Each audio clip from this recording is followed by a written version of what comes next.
Olá! Seja muito bem-vindo, seja muito bem-vinda ao canal Literatura Sonora. Agradecemos a preferência. Que esta experiência venha a lhe proporcionar novos aprendizados. Boa audição. Dona Jucunda. Capítulo 1. Ninguém, quando Dona Jucunda aparece no Imperial Teatro de Dom Pedro II, em algum baile, em casa, ou na rua, ninguém lhe dá mais de 34 anos. A verdade, porém, é que orça pelos 45, nasceu em 1843. A natureza tem assim os seus mimosos. Deixa correr o tempo, filha minha, disse a boa Madre Eterna, eu cá estou com as mãos para te amparar. Quando te enfastiares da vida, unhar-te-ei a cara, polvilhar-te-ei os cabelos, e darás um pulo dos 34 aos 60, entre um cotilhão e o almoço. É provinciana. Chegou aqui no começo de 1860, com a madrinha, grande senhora de engenho, e um sobrinho desta, que era deputado. Foi o sobrinho quem propôs a ti esta viagem, mas foi a afilhada quem a efetuou, tão somente com fazer descair os olhos desconsolados. Não, não estou mais para essas folias do mar. Já viu o Rio de Janeiro? Você que acha, Cundinha? Perguntou Dona Maria do Carmo. Eu gostava de ir, Dindinha. Dona Maria do Carmo ainda quis resistir, mas não pôde. A afilhada ocupava em seu coração a alcova da filha que perderá em 1857. Viviam no engenho desde 1858.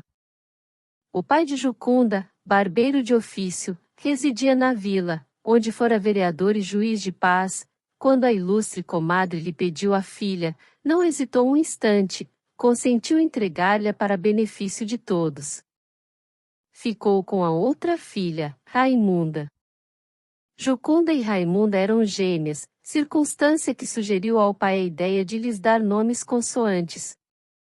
Em criança, a beleza natural supria nelas qualquer outro alinho, andavam na loja e pela vizinhança, em camisa rota, pé descalço, muito enlameadas às vezes, mas sempre lindas. Aos 12 anos perderam a mãe. Já então as duas irmãs não eram tão iguais. A beleza de Jucunda acentuava-se, ia caminhando para a perfeição. A de Raimunda, ao contrário, parava e murchava, as feições iam descambando na banalidade e no inexpressivo. O talhe da primeira tinha outro garbo, e as mãos, tão pequenas como as da irmã, eram macias, talvez porque escolhiam ofícios menos ásperos. Passando ao engenho da madrinha, Jucunda não sentiu a diferença de uma outra fortuna. Não se admirou de nada, nem das paredes do quarto, nem dos móveis antigos, nem das ricas toalhas de crivo, nem das fronhas de renda. Não estranhou as mucamas, que nunca teve, nem as suas atitudes obedientes, aprendeu logo a linguagem do mando. Cavalos, redes, joias, sedas, tudo o que a madrinha lhe foi dando pelo tempo adiante, tudo recebeu, menos como obséquios de hospedagem que como restituição. Não expressava desejo que se lhe não cumprisse. Quis aprender piano, teve piano e mestre, quis francês, teve francês. Qualquer que fosse o preço das coisas, Dona Maria do Carmo não lhe recusava nada. A diferença de situação entre Jucunda e o resto da família era agravada pelo contraste moral. Raimunda e o pai acomodavam-se, sem esforço, às condições da vida precária e rude, fenômeno que Jucunda atribuía, instintivamente, à índole inferior de ambos.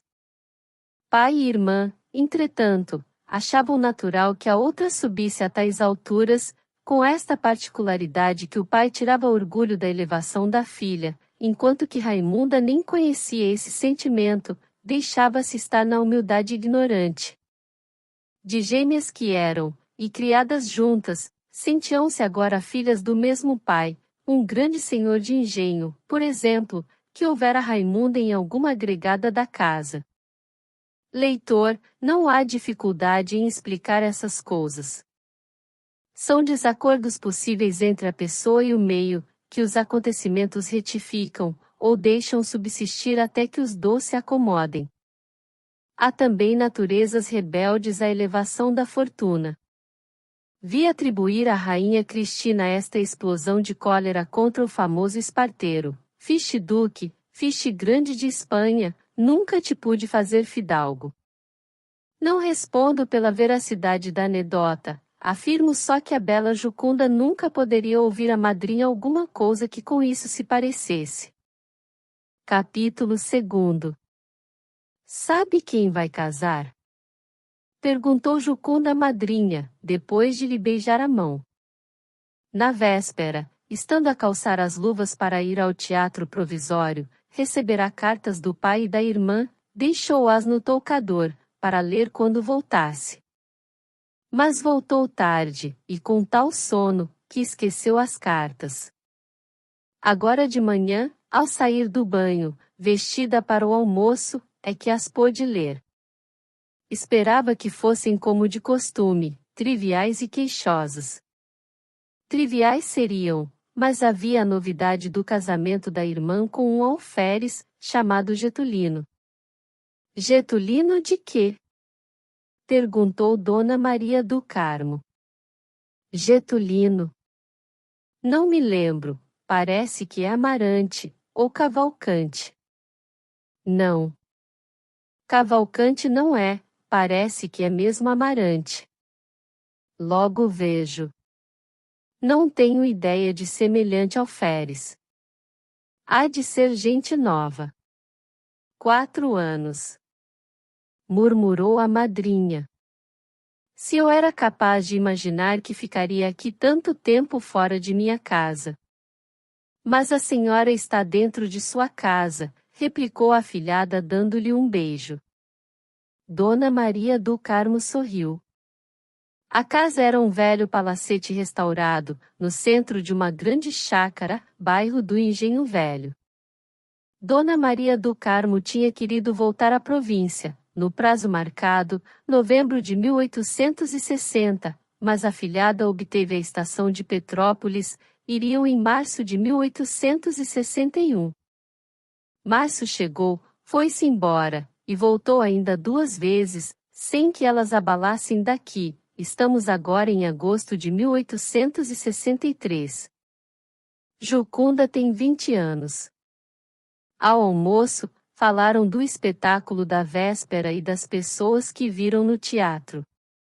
Jucunda conhecia já a principal gente do Rio, a madrinha fê-la recebida, as relações multiplicaram-se, ela ia observando e assimilando. Bela e graciosa, vestindo-se bem e caro, ávida de crescer, não lhe foi difícil ganhar amigas e atrair pretendentes. Era das primeiras em todas as festas. Talvez o eco chegasse à Vila Natal, ou foi simples adivinhação de Malévolo, que entendeu colar isto uma noite, nas paredes da casa do barbeiro. Nhã Condinha. Já rainha. Nhã Mundinha. Na cozinha. O pai arrancou, indignado, o papel, mas a notícia correu depressa à vila toda, que era pequena, e foi o entretenimento de muitos dias. A vida é curta. Jucunda, acabado o almoço, disse à madrinha que desejava mandar algumas coisas para o enxoval da irmã, e, às 2 horas, saíram de casa. Já na varanda, o coupé embaixo, o lacaio de pé, desbarretado, com a mão no fecho da portinhola, Dona Maria do Carmo notou que a afilhada parecia absorta, perguntou-lhe o que era. Nada, respondeu Jucunda, voltando a si. Desceram, no último degrau, perguntou Jucunda se a madrinha é que mandara pôr as mulas. Eu não, foram eles mesmos. Querias antes os cavalos? O dia está pedindo os cavalos pretos, mas agora é tarde, vamos. Entraram, e o coupé, tirado pela bela parelha de mulas gordas e fortes, dirigiu-se para o largo de São Francisco de Paula. Não disseram nada durante os primeiros minutos. Dona Maria é que interrompeu o silêncio, perguntando o nome do alferes. Não é Amarante, não, senhora, nem Cavalcante, chama-se Getulino Damião Gonçalves, respondeu a moça. Não o conheço. Jucunda tornou a mergulhar em si mesma. Um dos seus prazeres diletos, quando ia de carro, era ver a outra gente a pé, e gozar as admirações de relance. Nem esse a atraía agora. Talvez o alferes lhe fizesse lembrar algum general, verdade é que só os conhecia casados. Pode ser também que esse alferes, destinado a dar-lhe sobrinhos cabos de esquadra, viesse lançar-lhe alguma sombra aborrecida no céu brilhante e azul. As ideias passam tão rápidas e embrulhadas, que é difícil colhê-las, e pô-las em ordem, mas, enfim, se alguém supuser que ela cuidava também em certo homem, esse não andará errado. Era candidato recente o doutor Maia, que voltará da Europa, meses antes, para entrar na posse da herança da mãe. Com a do pai, ia a mais de 600 contos.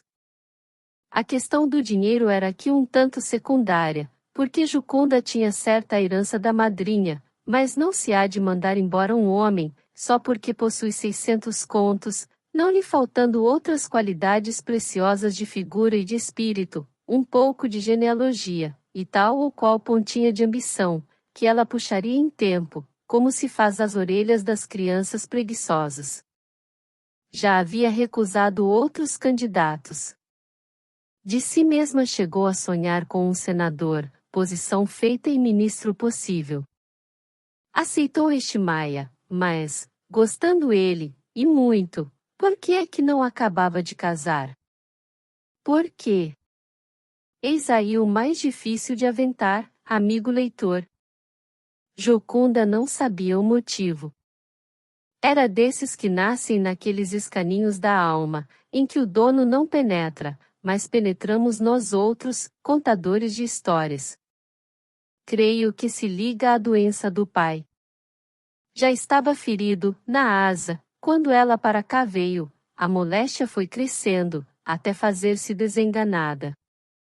Navalha não exclui espírito, haja vista Fígaro, o nosso velho disse à filha Jucunda, em uma das cartas, que tinha dentro de si um aprendiz de barbeiro, que lhe alanhava as entranhas. Se tal era, era também vagaroso, porque não acabava de escanhoá-lo. Jucunda não supunha que a eliminação do velho fosse necessária à celebração do casamento, ainda que por motivo de velar o passado, se claramente lhe viesse a ideia, é de crer que a repelisse com horror.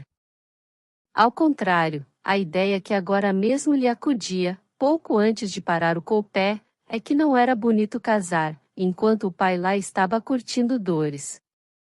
Eis aí um motivo decente, leitor amigo, é o que procurávamos há pouco, é o que a alma pode confessar a si mesma, é o que tirou a fisionomia da moça o ar fúnebre que ela parecia haver trazido de casa. Compraram o enxoval de Raimunda, e o remeteram pelo primeiro vapor, com cartas de ambas.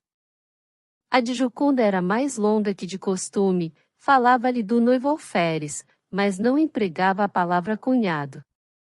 Não tardou que viesse resposta da irmã, toda gratidão e respeitos.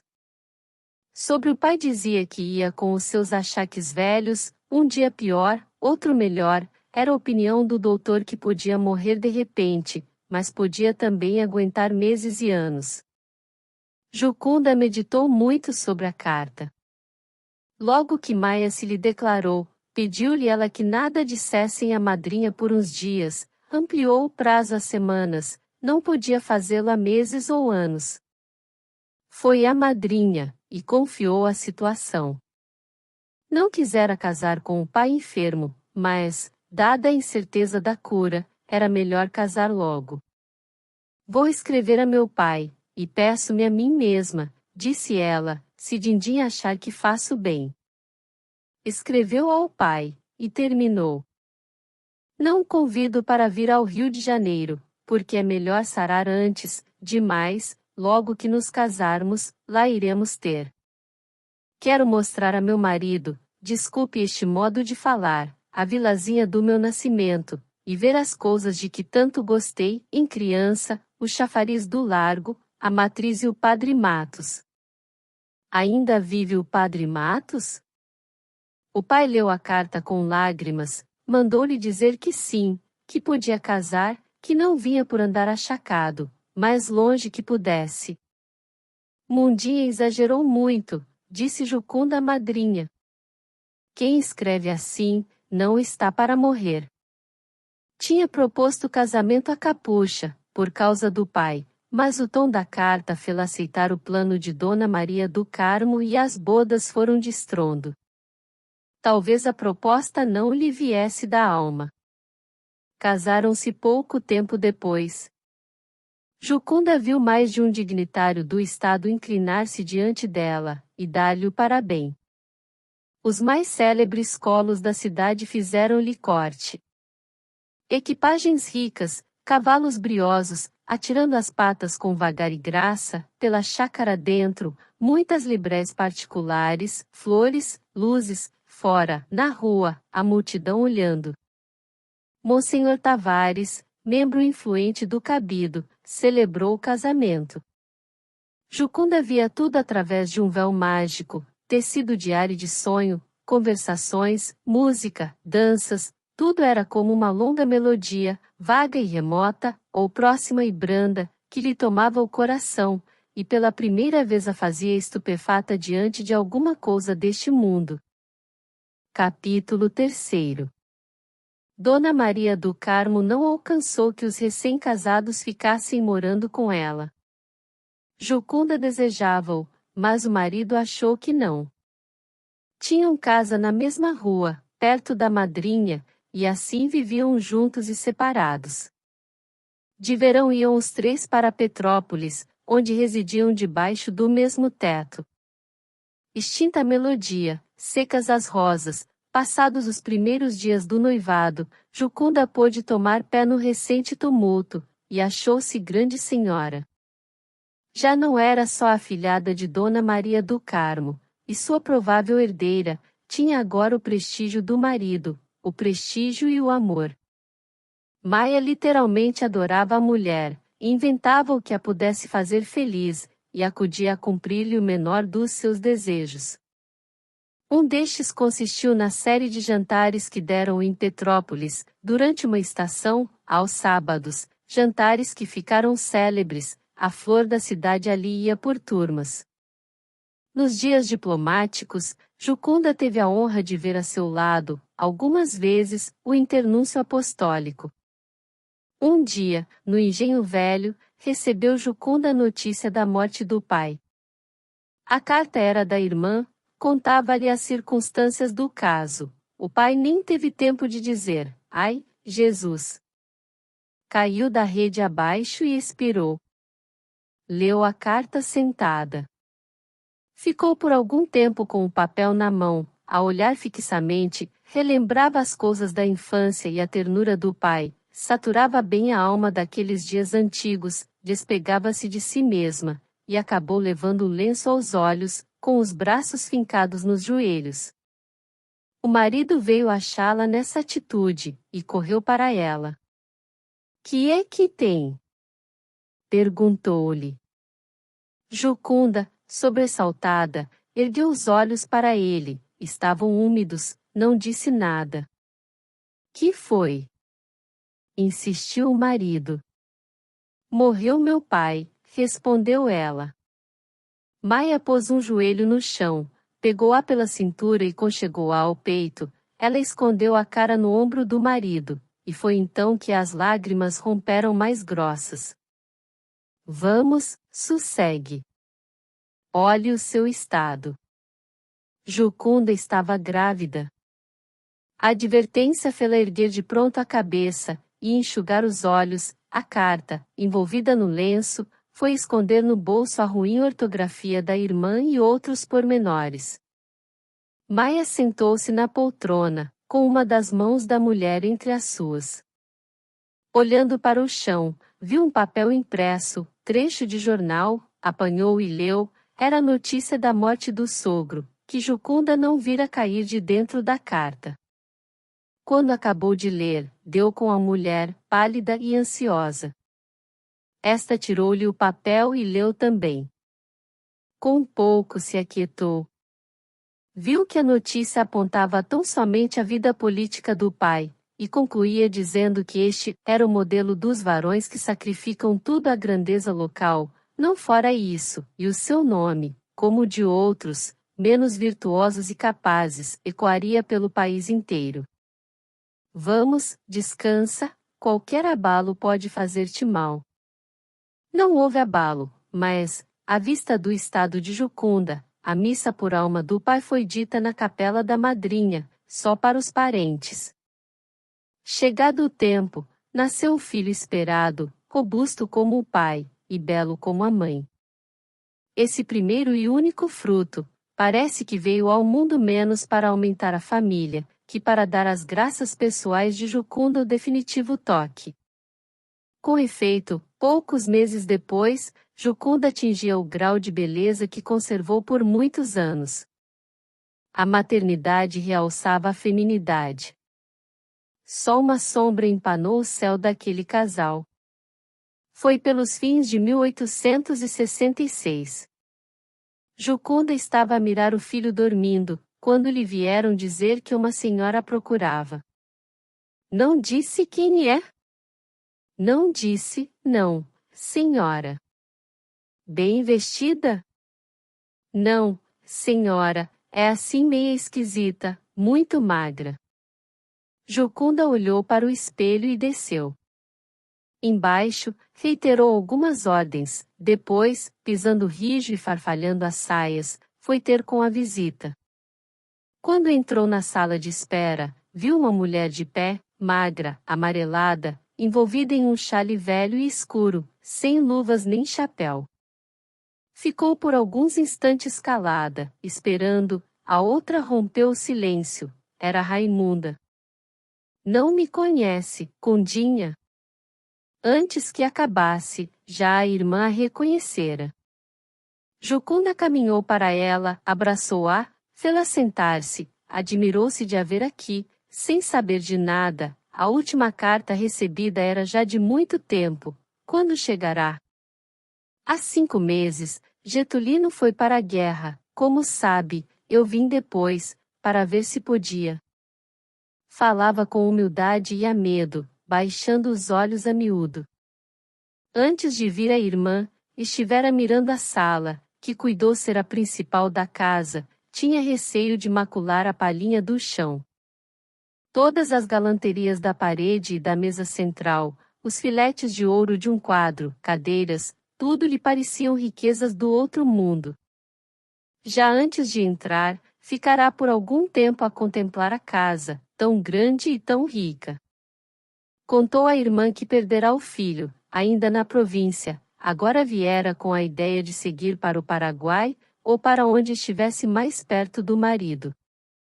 Getulino escrevera-lhe que voltasse para a província ou ficasse aqui. Mas que tem feito nestes 5 meses? Vim com uma família conhecida, e aqui fiquei costurando para ela. A família foi para São Paulo, vai fazer 1 mês, pagou o primeiro aluguel de uma casinha onde moro, costurando para fora. Enquanto a irmã falava, Jucunda contornava-a com os olhos, desde o vestido de seda já gasto, o último do enxoval, o xale escuro, as mãos amarelas e magras, até as bichinhas de coral que lhe dera ao sair da província. Era evidente que Raimunda pusera em si o melhor que possuía para honrar a irmã. Jucunda viu tudo, não lhe escaparam sequer os dedos maltratados do trabalho, e o composto geral tanto lhe deu pena como repulsa. Raimunda ia falando, contou-lhe que o marido saíra tenente por atos de bravura e outras muitas coisas. Não dizia você, para não empregar senhora, falava indiretamente, viu? Soube. Eu lhe digo. Se quiser. E a irmã, que a princípio fez um gesto para dizer que deixasse aqueles respeitos, depressa o reprimiu, e deixou-se tratar como a outra parecesse melhor. Tem filhos? Tenho um, acudiu Jucunda, está dormindo. Raimunda concluiu a visita. Quisera vê-la e, ao mesmo tempo, pedir-lhe proteção. Havia de conhecer pessoas que pagassem melhor. Não sabia fazer vestidos de francesas, nem de luxo, mas de andar em casa, sim, e também camisas de crivo. Jucunda não pôde sorrir. Pobre costureira do sertão. Prometeu ir vê-la, pediu indicação da casa, e despediu-a ali mesmo. Em verdade, a visita deixou-lhe uma sensação muito complexa, dó, tédio, impaciência. Não obstante, cumpriu o que disse, foi visitá-la à Rua do Costa, ajudou-a com dinheiro, mantimento e roupa. Voltou ainda lá, como a outra tornou ao engenho velho, sem acordo, mas às furtadelas. No fim de 2 meses, falando-lhe o marido na possibilidade de uma viagem à Europa, Jucunda persuadiu a irmã da necessidade de regressar à província, mandar-lhe-ia uma mesada, até que o tenente voltasse da guerra. Foi então que o marido recebeu aviso anônimo das visitas da mulher à Rua do Costa, e das que lhe fazia, em casa, uma mulher suspeita. Maia foi à Rua do Costa, achou Raimunda arranjando as malas para embarcar no dia seguinte. Quando ele lhe falou do engenho velho, Raimunda adivinhou que era o marido da irmã, explicou as visitas, dizendo que Dona Jucunda era sua patrícia e antiga protetora, agora mesmo, se voltava para a Vila Natal, era com o dinheiro dela, roupas e tudo. Maia, depois de longo interrogatório, saiu dali convencido. Não disse nada em casa, mas, 3 meses depois, por ocasião de falecer Dona Maria do Carmo, referiu Jucunda ao marido a grande e sincera afeição que a defunta lhe tinha, e ela, a defunta. Maia lembrou-se então da Rua do Costa. Todos lhe querem bem a você, já sei, interrompeu ele, mas por que que nunca me falou daquela pobre mulher, sua protegida, que aqui esteve há tempos, uma que morava na Rua do Costa? Jucunda empalideceu. O marido contou-lhe tudo, a carta anônima, a entrevista que tivera com Raimunda, e finalmente a confissão desta, as próprias palavras, ditas com lágrimas. Jucunda sentiu-se vexada e confusa. Que mal há em fazer bem, quando a pessoa o merece? Perguntou-lhe o marido, concluindo a frase com um beijo. Sim, era excelente mulher, muito trabalhadeira. Capítulo 4. Não houve outra sombra na vida conjugal. A morte do marido ocorreu em 1884. Bela, com a ameação do casal, e a herança da madrinha, contando 45 anos que parecem 34, tão querida da natureza como da fortuna, pode contrair segundas núpcias, e não lhe faltam candidatos, mas não pensa nisso. Tem boa saúde e grande consideração. A irmã faleceu antes de acabar a guerra. Getulino galgou os postos em campanha, e saiu há alguns anos brigadeiro. Reside aqui, vai jantar, aos domingos, com a cunhada e o filho desta, no palacete de Dona Maria do Carmo, para onde a nossa Dona Jucunda se mudou. Tem escrito alguns opúsculos sobre armamento e composição do exército, e outros assuntos militares. Dizem que deseja ser ministro da guerra. Aqui, há tempos, falando-se disso no engenho velho, perguntou alguém a Dona Jucunda se era verdade que o cunhado fitava as comeadas do poder. O general? Retorquiu ela com o seu grande ar de matrona elegante. Pode ser. Não conheço os seus planos políticos, mas acho que daria um bom ministro de Estado. Fim. Querido ouvinte, obrigado por acompanhar a mais este vídeo. Sinta-se à vontade para avaliar o conteúdo e comentar. Se desejar, compartilhe e inscreva-se. Um grande abraço para você!